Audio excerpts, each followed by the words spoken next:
In the heart of winter, when the nights stretched long and the frost painted the world in hues of death, the Harrington family found themselves nesting in their new home, a quaint, isolated house that belonged to an era long forgotten. The move was supposed to be a fresh start, a step away from the bustling cacophony of the city. But as they settled in, an air of unease began to cloak the house, thick and suffocating, like the heavy fog that blanketed the surrounding woods. The first sign of oddity came on a bleak evening, in the form of a peculiar doll, an elf on the shelf, grinning with stitched lips and eyes too large for its face. It was nestled between the dusty relics of the attic, where Laura, the youngest at 8, found it. Its red suit was vibrant against the monochrome backdrop of forgotten memories. Laura, with the innocence of a child, was enchanted. Her parents, Ellen and Mark, saw no harm in letting her keep it, unaware that this was the harbinger of their undoing. The house itself was a character, a silent witness to times past.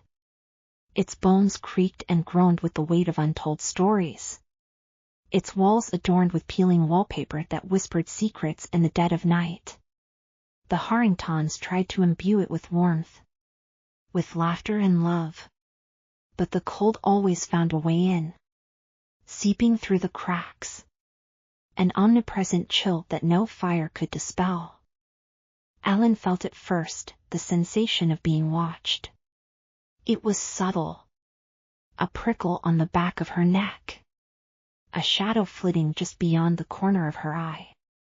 She attributed it to the stress of the move, the unfamiliarity of their new surroundings. But as days bled into nights, the feeling persisted, grew stronger, until it was a constant companion. The elf, named Jingles by Laura, became a fixture of their daily lives, its presence an odd comfort to the child. Each morning, Laura would find it in a different location from where she had left it the night before. Her delight was palpable, her laughter a beacon in the gloom. Ellen and Mark humored her, playing along with the notion that Jingles was magical, while exchanging worried glances that spoke volumes. It was when the accidents began that their worry turned to fear. A shattered vase, a broken stair, incidents that could be brushed off as the result of settling into a new home. Yet they coincided with the unsettling feeling that they were not alone.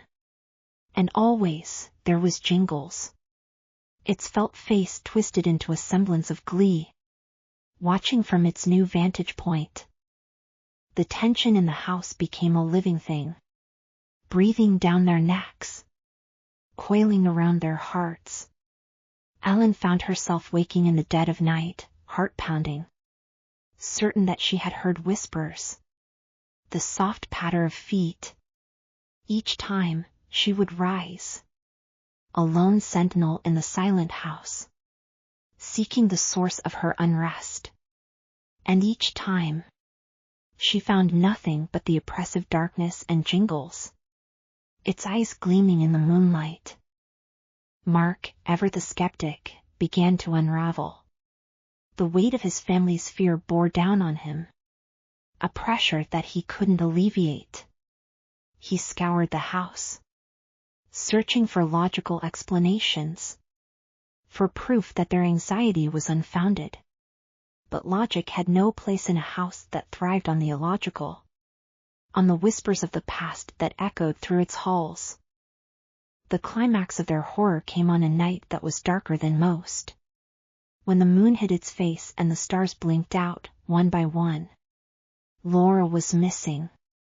Panic, raw and unyielding, gripped Ellen and Mark as they searched the house, calling her name into the void. It was in the attic that they found her, and Jingles, in a tableau that would haunt their dreams. Laura was cornered, her body trembling, her eyes wide with terror. And Jingles, No longer a doll but something else, something alive. Its eyes burning with an infernal light, watched over her. The air was thick with malice. A palpable dread that choked them, rooted them to the spot. It was only when Laura cried out, a sob born of pure fear, that the spell was broken. Mark lunged, his actions fueled by desperation, and grabbed Jingles, hurling it across the room. The doll hit the wall with a sickening crunch, and for a moment, silence reigned, a heavy, oppressive silence that felt like a prelude to something worse. And then, the laughter started, a sound so devoid of joy that it twisted their insides. A confirmation of their worst fears. They fled the attic, the house, the laughter following them, a sinister soundtrack to their escape. The cold of the night embraced them, a welcome relief from the horror they had left behind.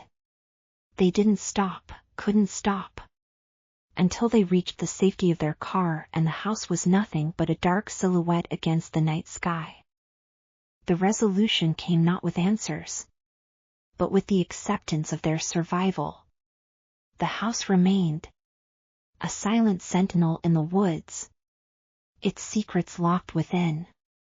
The elf on the shelf, Jingles, was never found, its fate as much a mystery as the house itself. The Harringtons moved on, carrying the scars of their ordeal, a family bonded by the terror they had faced.